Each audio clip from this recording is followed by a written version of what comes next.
parents who treated me like crap suddenly want to visit me and told me they'll be bringing a surprise for me.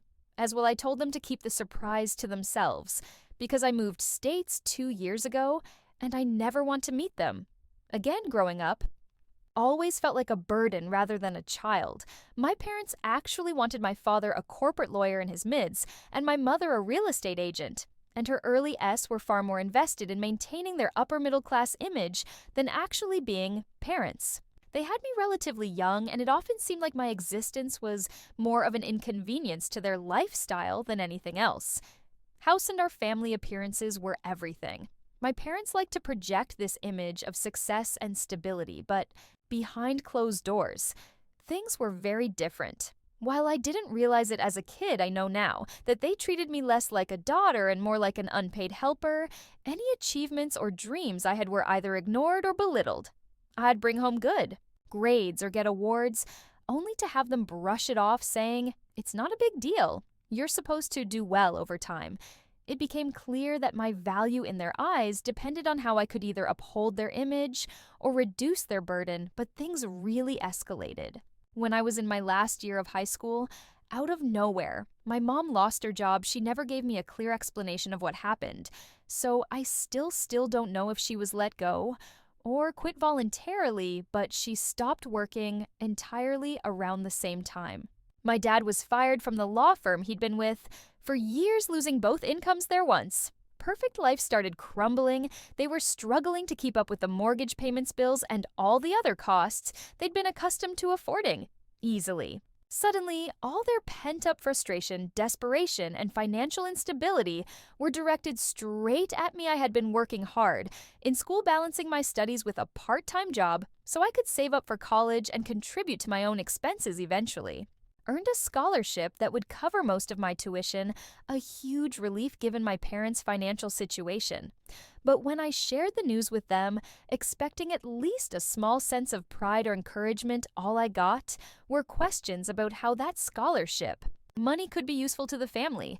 My dad started dropping hints that I should stay home, give up the scholarship, and work full-time to help with financial burdens. My mom even suggested that college could wait and that a real adult would help out their family. The final blow came when I found out that the modest college savings fund my late grandfather had set up for me had been completely drained. They'd used it to pay off some of their own debts without telling me. When I confronted them, they had no apologies, just explanations about how it was necessary to keep our family afloat. I was devastated, and I remember feeling like I'd been cheated out of a future. They had no interest in seeing me achieve. It became clear that in their rayas, my dreams, my future, and even my well-being were all secondary to their own needs. At that point, I knew I had to leave, so I packed up what little I had and moved to a nearby city to attend college on my own. I worked multiple jobs to get by, juggling my studies. With waitressing, tutoring, and any other work, I could find it was hard. But being away from them felt like a weight had been lifted off my shoulders. There was finally a sense of freedom, even if it meant I had to struggle. I kept my distance, only reaching out on holidays or for obligatory family calls, hoping that maybe the time part would lead to some kind of change in how they saw me. Fast forward a few years, I finished my degree and received an offer for a full-time job in another state. The job was everything I'd worked for, with a good salary, benefits, and a chance to finally build a stable life. I moved again, this time hundreds of miles away, and started fresh. I felt so free to be able to afford my own apartment, to have friends who cared about me, and to finally live on my own terms. The dream had come true for the first time. I felt like I was where I was supposed to be. Years had passed since that move, and I hadn't heard a word from my parents. They thought they'd finally accepted that I was done catering to their needs. But a week ago, I received a message from them saying they wanted to reconnect and were planning a visit with a special surprise. For me, they kept saying that I would be so happy when I got this surprise, and acted as though nothing had happened, like we were just a normal family that had simply lost touch. Their message left me stunned here. They were reaching out after years of silence, pretending as if they hadn't manipulated and controlled me all my life. They were acting like we had some wonderful family bond that could be reignited with a simple visit. They hinted that their surprise would make things right between us, whatever. That was supposed to mean given our history. I couldn't help but feel suspicious. Every surprise they'd ever had for me was a way to guilt trip or manipulate me when I politely declined their visit. They didn't take it. Well, I soon began receiving messages from other family members, all trying to guilt me into changing my mind. They said things like your parents are reaching out because they miss you and it's time to let the past go, some even hinted that it was being too harsh and that my parents were only trying to make amends. It felt like everyone had convenience, forgotten all the sacrifices I had made just to break free from their control.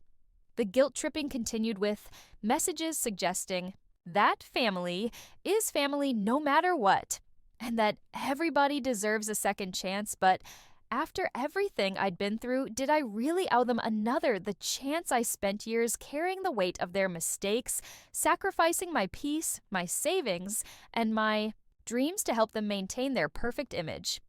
I had put my own life on hold just to keep them. I oughtn't to be discarded when they no longer needed me. And now that I had finally built something for myself, they wanted back in, so here I am torn.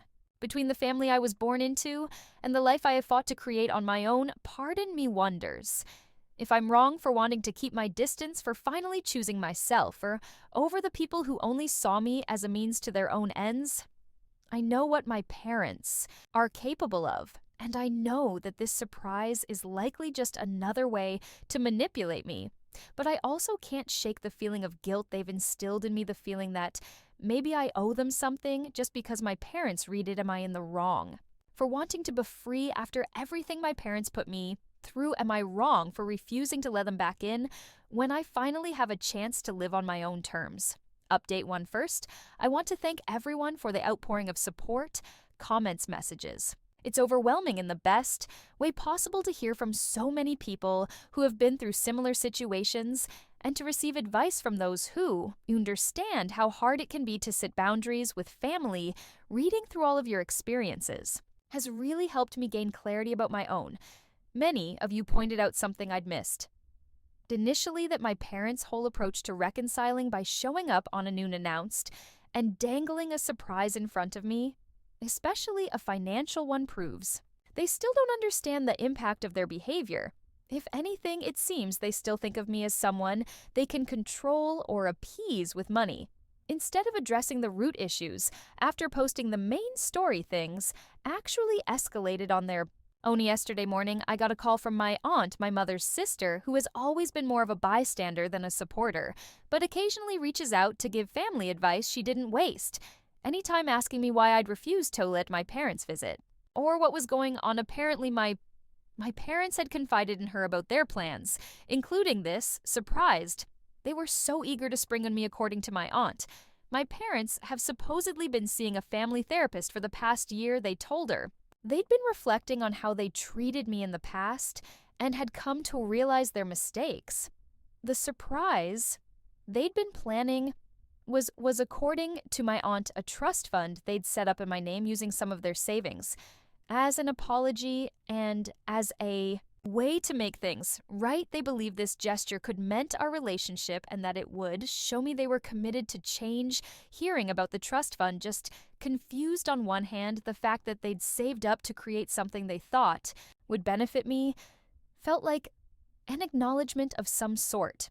And part of me wanted to believe they genuinely changed.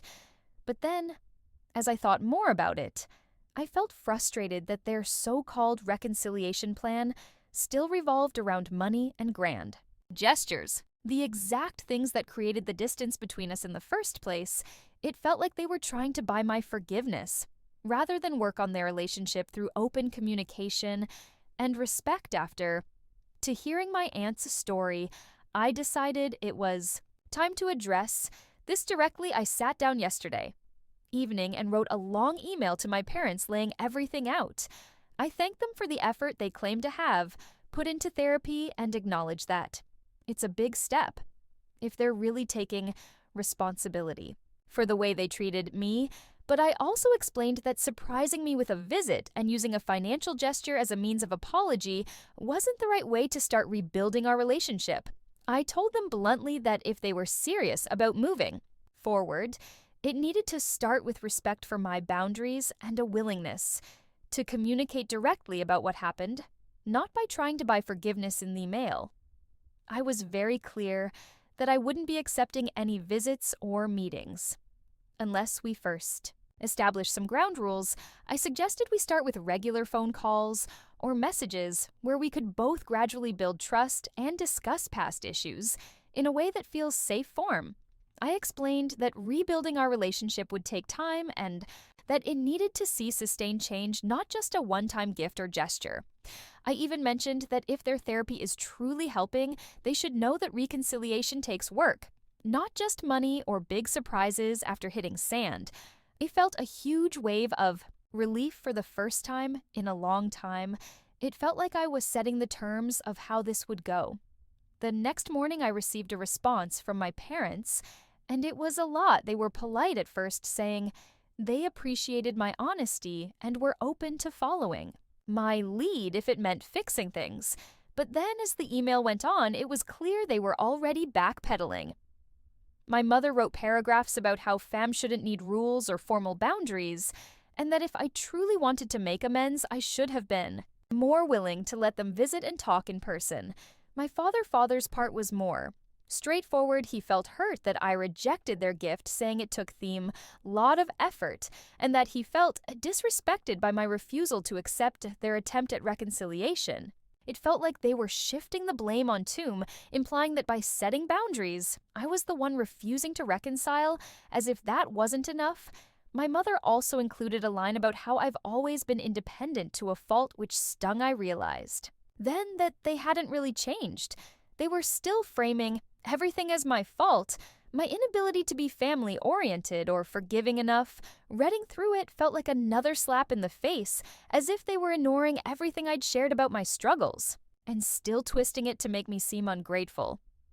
Later that evening, I got another call from my aunt. She had clearly spoken to my parents after. They'd received my email and was now calling to reason with me, though it felt more like a guilt trip. She kept saying things like they're really trying. It's not easy for them either. And maybe you're being a bit too gosh. They only want to show they've changed. She even mentioned that their therapist had apparently encouraged them to reach out and that their surprise fund was a product of these sessions. As if that somehow justified their entire approach, it felt as though everyone was trying to convince me that accepting their gesture would fix everything when deep down it knew it wouldn't buy. The end of the conversation with my aunt, I was exhausted. I was mentally drained from having to explain over and over that a one-time grand gesture isn't our placement for years of genuine effort or accountability. I kept asking myself why they couldn't just respect what it needed. Why was it so hard for them to communicate with me directly and consistently? All of this felt like more of the same manipulation I'd grown up with, just dressed up in different words and actions. I felt like I'm being pushed into a corner. It's almost as though by setting boundaries, I'm being punished or accused of not trying hard enough to fix things. I never wanted any of this. I never wanted to be forced into playing the role of the ungrateful daughter just because I'm not bending to their version of getting back to how things were. And now with family members pressuring me to change my stance, I feel like I'm back to square one, trying to defend my choices and my autonomy after everything I've been through. I know I don't deserve this. I've worked hard to build a life on my own, to be free from the manipulation and control that defined my childhood update. I truly didn't expect things to escalate as much as they have in the past few days after sending that last mail and being firm about my boundaries. I had hoped that my parents would take a step back and respect my decision. But things have only gotten more complicated, and I'm starting to see just how far they're willing to go to reassert control over me. 2 days after my last post, I woke up to a text from an unknown number. It simply read, "Hope you're doing well in your new city. Don't think you can hide forever. We'll see you soon." My heart stopped. I immediately assumed it was spam or some random scam message, but as I reread it, something about the tone felt too familiar. It was similar to the way my father would leave me reminders or messages when he wanted me to feel guilty or anxious about something I was trying to brush it off, but it definitely rattled me later. That day, I received an email from my father. It was a long, formal sounding message where he said he'd been disappointed by my responses and lack of willingness to accept their hand of reconciliation. He didn't outright threaten anything, but the language was pointed. He mentioned how I was their only child, and that as their daughter, it was my moral responsibility to show some respect, meet them halfway, and at least consider their attempts to reconcile. There was also a line about how they had invested so much in my education, my upbringing, and that now was not the time to repay them with silence and distance reading between the lines. It felt like he was implying that my success and independence were, somehow, things I owed to them, and it was my duty to keep them close out of ground. Attitude. I was furious, but it also confirmed my fear they weren't going to respect my space. That evening, I called a close friend who had known me and my family for years. She listened to everything, and then calmly reminded me that my parents have always pushed boundaries, and this was probably their way of testing to see how much I would take before I finally gave in. She told me it was okay to keep my distance and that I wasn't obligated to let them back into my life on their terms, especially if it was causing me so much stress. Felt a wave of relief knowing I wasn't alone and feeling like their behavior was manipulative, but it didn't stop there. The next day, I noticed my parents had both followed me on Instagram, a platform I had used to stay connected with college friends, but had kept private without any family members. I hadn't blocked them before since they'd never used social media much, but it was unsettling to see them pop up now. Even stranger, I noticed my mother had liked some old posts on my profile, the last one from about years ago when I first moved to this new state for work. It felt like they were going out of their way to leave a mark, like they were reminding me they could still keep an eye on me that night. I got a message from my ad again. She asked if I'd spoken to my parents recently, saying they were worried and didn't know how else to reach me since I'd been so closed off. She told me they knew where I lived and hinted that they were considering flying over for a quick visit to talk things out. My aunt played it off as if it was no big deal, saying they just wanted to set things straight and were only showing up to give me some clarity about their intentions, but the way she spoke made it clear that they'd already made up their minds to show up. My aunt even added that I was overreacting and that this situation wasn't as big of a deal as I was making it out to be. The worst part of it all was realizing they knew exactly where I lived when I first moved here years ago. I'd never shared my address with them, hoping for a fresh start without the constant worry of them interfering in my life. It struck me that they might have found my address through other relatives, or maybe even through an online search, knowing how persistent they can be. It sent chills down my spine to think they'd been quietly keeping tabs on me. I was horrified, but not entirely surprised. Feeling on edge, I emailed my parents again, making it very clear that I wasn't comfortable with any surprise visits, and reminding them again that in needed space, I explained that if they truly wanted to make amends, it would have to be done respectfully and without trying to track me down or follow me online. I thought my tone was polite but firm, hoping that if they read it carefully, they'd realize that showing up uninvited would only push me further away. Their response came quickly. My mother replied with a long, guilt-tripping message about how they couldn't believe I was treating them like strangers, and how it broke their hearts to see me so distant and ungrateful. After all they'd done for me, she talked about how family should always be there for each other, and how they were just trying to support me in a way they thought I would appreciate. It was all framed as if they were doing me some grand favor by being persistent, and I was too stubborn to understand their love. She even said that someday I'd look back and regret pushing them away, when all they wanted was to help me heal from the past. After reading that I was done, felt drained mentally and emotionally from trying to hold my ground and constantly having to explain my perspective.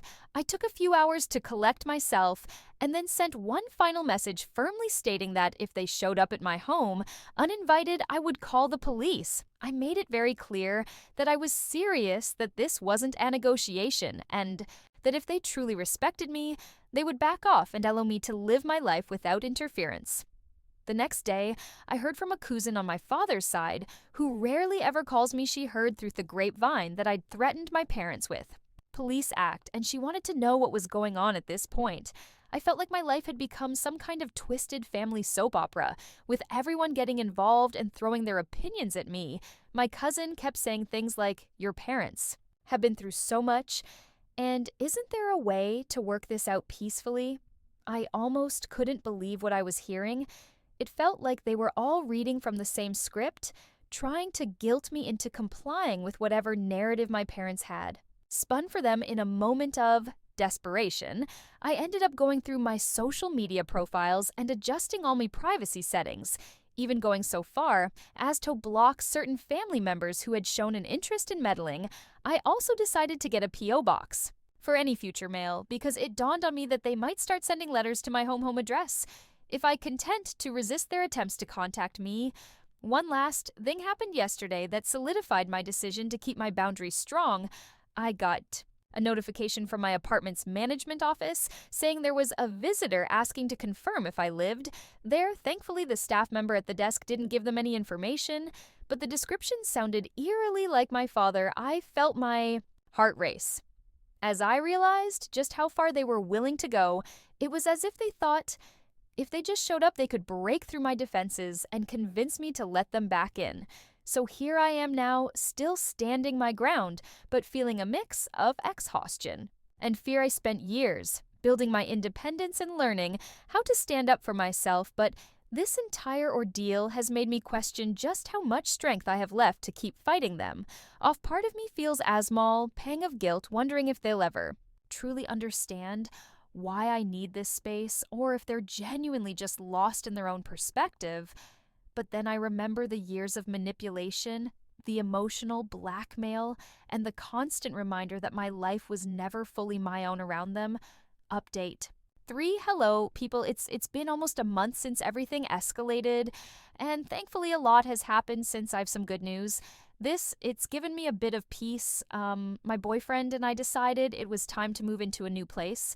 Together, we were planning this for a while, but after this whole incident my parents, we just became more sure about. We found a small but cozy apartment, a few towns over, that felt like a fresh start away from the old address my parents had somehow tracked down. We finalized the move just last week, and while I'm still keeping my guard up, I feel like there's finally some space between me and their reach. It's a big relief knowing they'd have to work even harder to track me down again. Hopefully, they won't try throughout all. I've stayed in close contact with my friend, who's been my sounding board through these chaotic weeks. She recently attended a gathering that my parents happened to be at as well. I wasn't thrilled to know they'd be in the same room, but it rusted her judgment. Apparently, my parents have taken their narrative to a new level. They've been telling anyone who listened that I've abandoned them, that I am ungrateful, and that they raised me with nothing but love, only for me to walk out and disrespect them. My friend kept her cool. At first, just listening to what they were saying without interrupting, but things escalated. According to her, they painted a picture of me as some spoiled, bratty kid who had doozed them up and left.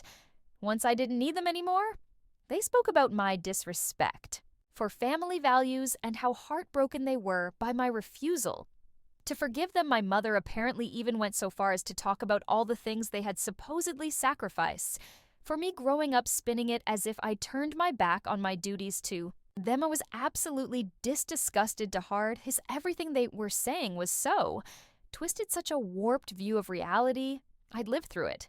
It hurt to know they were spreading the story about me to people who didn't know any better. But what else could we expect from them, right? But my friend didn't let it slide. She stepped in directly, called them out in front of everyone, and laid down the truth. She told everyone there about the years of manipulation and emotional abuse they'd put me through, about how they'd repeatedly dismissed and controlled me, used me for a financial help when it suited them, and only turned to me now out of convenience. She brought up the fact that they tried to track me down, ignored my boundaries, and even attempted to show up unannounced despite me asking them not to. She didn't hold back on any of it. I was in shock hearing her recount it. She truly went to bat for me in a way I didn't even know I needed. The most surprising part was that my parents didn't deny a single thing she said. They sat there quietly listening, with only occasional mutterings of "we did a lot for her," or "but she's our daughter." Not once did they attempt to refute what she was saying. They didn't, neither actions or explain their side. They just looked uncomfortable and embarrassed from what my friend told me. It was clear that for once they were facing people who weren't going to automatically take their side. They couldn't control the narrative anymore, and I think it finally hit them just how much they'd messed up after that. My friend said there was a noticeable shift in how people were interacting with my parents. They lost that social status. They had once relied on people who used and to flock to them were now keeping their distance unwilling to get involved in the mess they had created. They were left to fend for themselves, stripped of the support they'd always leaned on to boost their image. I didn't realize until then how much they valued that external validation and how important it was for them to be seen as respected members of the community now that they'd been exposed. They'd lost the facade that made them feel powerful and in control. Despite this, they didn't stop trying to get through to me. I received constant messages and emails from both of them filled with emotional pleas and occasionally attempts at guilt-tripping me, some long drawn-out letters about how I'm breaking up the family, tearing them apart, and disappointing them in ways they never thought possible. They've even tried calling from block numbers, leaving me lengthy voicemails that I've stopped, listening to a log together. This went on for a while. I decided I needed to take a strong, longer stand. I sent them one final email, a simple but clear message, telling them that if they didn't stop this harassment, I would involve the police. I warned them that their actions were crossing into territory that could be legally classified as stalking, and that I wouldn't hesitate to file a restraining order if they continued. I spelled it out as plainly as I could, hoping that their threat of legal action would finally make them understand that I was serious about my boundaries. The next few days were tense. I received one last email from my mother filled with dramatic statements about how they'd only tried to do what was best for me and how I was throwing away the only family I had. There was a brief line that I'm sure was intended to scare me, where she wrote, "One day you regret this decision, you look back and wonder why you couldn't just let things go." It was the kind of veiled threat that used to get on the under my skin. But now it only made me feel even more sure that I was doing the right thing. After that last message, things went quiet. I felt an immense weight lift off my shoulders, as if I was finally beginning to reclaim the freedom I'd been fighting for. Was a strange feeling, realizing that they might actually be backing off. I don't know if they're actually done trying to reach me, but for now the silence is a relief, and I'm taking this time to focus on myself, my relationship, and the new life I'm building without their interference. Reddit, I don't know if this chapter with my parents is closed for good, or if they'll try to find another way back into my life. For now, I'm content with the steps I've taken to protect myself and my happiness. It's been a long journey when I'm still navigating, but I finally feel sorted and out of the whole family mess. Thank you for being here.